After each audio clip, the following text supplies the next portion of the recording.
உறவின் ஓசை சேனல் நண்பர்கள் அனைவருக்கும் வணக்கம். இன்னைக்கு நாம பார்க்க போற கதை மனைவியும் மாமனாரும் செஞ்ச துரோகம். கண்ணீரில் மூழ்கிய கணவன் தன்னுடைய மனைவியையும் மாமனாரையும் உயிருக்கு உயிரா நம்பிய ஒரு கணவன். ஒரு நாள் அவங்க மறைச்சிருந்த ஒரு பெரிய உண்மை அவனுக்கு தெரிய வந்தப்போ அவன் வாழ்க்கையே தலைகீழா மாறுனுச்சு. அந்த ஒரு உண்மை அவனை கண்ணீர்ல மூழ்கடிச்சது. அது என்ன? கோவையில வசிச்சு வந்த முக்கியமான நபர் விக்னேஷ். இவர் ஒரு தனியார் நிறுவனத்துல மேனேஜரா வேலை பார்த்தாரு. அவருடைய மனைவி காயத்ரி. திருமணமாகி 2 பேருக்கும் 7 வருடங்கள் ஆகிடுச்சு. அவங்களுக்கு அகில் அப்படிங்கிற ஒரு 5 வருட மகன் இருக்கான். விக்னேஷுக்கு தனது மனைவி மீது அளவில்லாத நம்பிக்கை. அதே போல அவருடைய மாமனார் ராமசாமி மேலேயும் நல்ல மரியாதை. அவரை எப்போதுமே தன்னுடைய தந்தை மாதிரி தான் மதிச்சு வந்தான் விக்னேஷ். எந்த முடிவா இருந்தாலும் மாமா சொல்றது தான் சரி அப்படின்னு ரொம்ப முழுமையா நம்புவான். ஒரு நாள் விக்னேஷ் வெளிநாட்டுல 6 மாத வேலைவாய்ப்ப தேடி கண்டுபிடிச்சான். அத செல்வதற்கு முன்னாடி தன் மாமனார்கிட்ட சொன்னான். மாமா, நான் இல்லாத நேரத்துல காயத்ரியையும் அகிலையும் நல்லா பார்த்துக்கோங்க அப்படின்னு. ராமசாமி அதை கேட்டு சிரிச்சாரு. அதை பற்றி நீ கவலைப்படாத மாப்பிள அப்படின்னு சொன்னாரு. விக்னேஷ் நிம்மதியா வெளிநாடு புறப்பட்டான். அவனுக்கு தெரியாம இங்க எந்த ஒரு வேலையும் நடக்காது. அவன் இல்லாத அந்த 6 மாசத்துல அவனுடைய வாழ்க்கையை மாற்றப் போகக்கூடிய சில சம்பவங்கள் நடக்க தொடங்குனுச்சு. விக்னேஷ் வெளிநாட்டுல இருக்கும்போது மனைவியும் மாமனாரும் அவன்கிட்ட ஒரு முக்கியமான உண்மைய மறைக்கிறாங்க. அந்த ரகசியம்தான் கதையில ஒரு மிகப்பெரிய திருப்பமா மாறப்போகுது. விக்னேஷ் வெளிநாட்டுல வேலை பார்த்துட்டு இருந்தான். ஒவ்வொரு இரவும் தனது மனைவிக்கு வீடியோ கால் செஞ்சு பேசுவான். காயத்ரி, நீயும் அகிலும் நல்லா இருக்கீங்களா அப்படின்னு கேட்பான். காயத்ரி சிரிச்சபடி, நாங்க நல்லா இருக்கோம், நீங்க உங்க உடம்ப பார்த்துக்கோங்க அப்படின்னு சொல்லுவா. விக்னேஷுக்கு எந்த சந்தேகமும் இல்லை.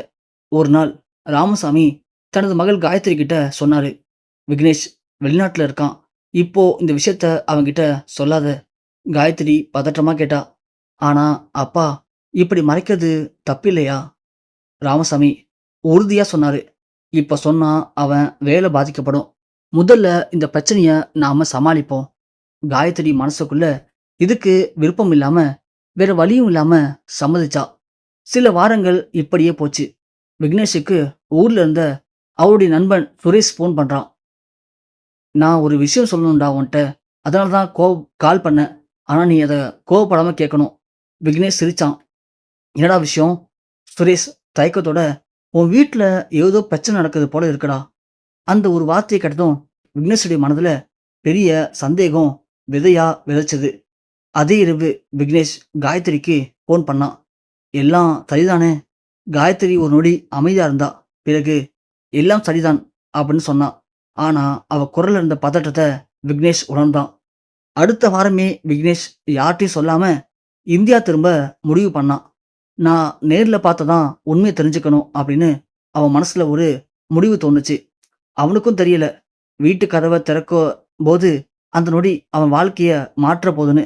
விக்னேஷ் யார்ட்டையும் சொல்லாம இந்தியா வந்து விமான நிலையத்திலிருந்து நேரா வீட்டுக்கு புறப்பட்டான். மனதுல 1000 கேள்விகள். சுரேஷ் சொன்னது உண்மையா இல்லையா? வீட்டின் கதவை மெதுவா திறந்தான். ஹால்ல காயத்ரியும் ராமசாமியும் மிகவும் பதட்டமா பேசிட்டு இருந்தாங்க. விக்னேஷை பார்த்ததும் இருவரும் அப்படியே அதிர்ச்சியில உறைஞ்சு போனாங்க. விக்னேஷ், நீ எப்போ வந்த அப்படின்னு காயத்ரி நடுங்கிய குரல்ல கேட்டா. இப்போதான் அப்படின்னு மட்டும் பதில் சொன்னான் விக்னேஷ். அந்த நேரத்துல ஒரு மருத்துவமனையிலேருந்து போன் வந்துச்சு. ராமசாமி பதட்டமா போன் எடுத்தாரு. விக்னேஷை கவனிச்சாரு. சார், இன்னைக்கு பணம் கட்டணும் சொன்னமே, என்னாச்சு? நீ இன்னும் வரலையே?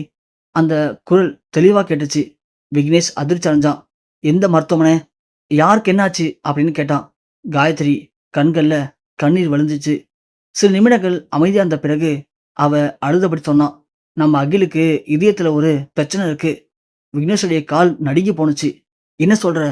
ராமசாமி தலை குனிஞ்சு சொன்னாரு. 3 மாசத்துக்கு முன்னாடியே டாக்டர்கள் சொன்னாங்க, உன் வேலை பாதிக்கக்கூடாதுன்னு தான் நான் என் மகள்கிட்ட சொல்லி உன்கிட்ட அதை மறைக்க சொன்னேன். அந்த வார்த்தை கேட்ட விக்னேஷ் சுவல சாஞ்சி அழ ஆரம்பிச்சான். என் மகன் இவ்வளோ பெரிய பிரச்சனையோட இருந்திருக்கானா? நான் அப்பாவா கூட அவனை பக்கத்துல இல்லை. அவன் கண்கள்ல கண்ணீர் மட்டும் தான் அதிகமா இருந்துச்சு. அகிலோட அறைக்குள்ள ஓடி போய் பார்த்தான் விக்னேஷ். படுக்கையில தூங்கிக்கிட்டு இருந்த மகனுடைய கைய புடிச்சு அழுதான். அப்போ டாக்டர் சொன்ன ஒரு வார்த்தை, "ஆப்பரேஷன் உடனே செய்யணும். இல்லன்னா தாமதமாகிடும்." அந்த ஒரு வாக்கியம் முழு குடும்பத்தையும் ஒட்டுமொத்தமா மனம் முடிய வச்சது. அந்த இரவு அகில் மருத்துவமனை படுக்கையில தூங்கிக்கிட்டு இருந்தான். விக்னேஷ் அவன் கைய பிடிச்சபடி அமைதியா அழுதுட்டு இருந்தான். தன் மகனுடைய சிறிய விரல்கள பார்த்ததும் அவன் கண்கள்ல கண்ணீர் அதிகமா பெருக்கெடுத்து ஓடுனுச்சு. "என்ன மன்னிச்சிடுடா.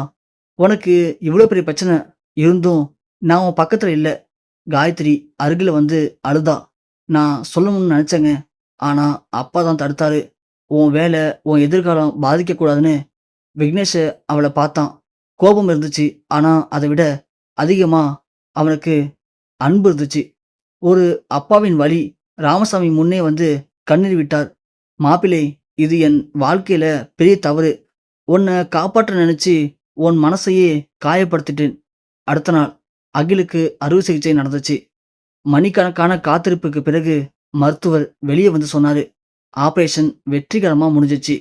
அந்த ஒரு வார்த்தை கேட்டு 3 பேருடைய கண்கள்லயும் நிம்மதி கண்ணீர் வந்துச்சு.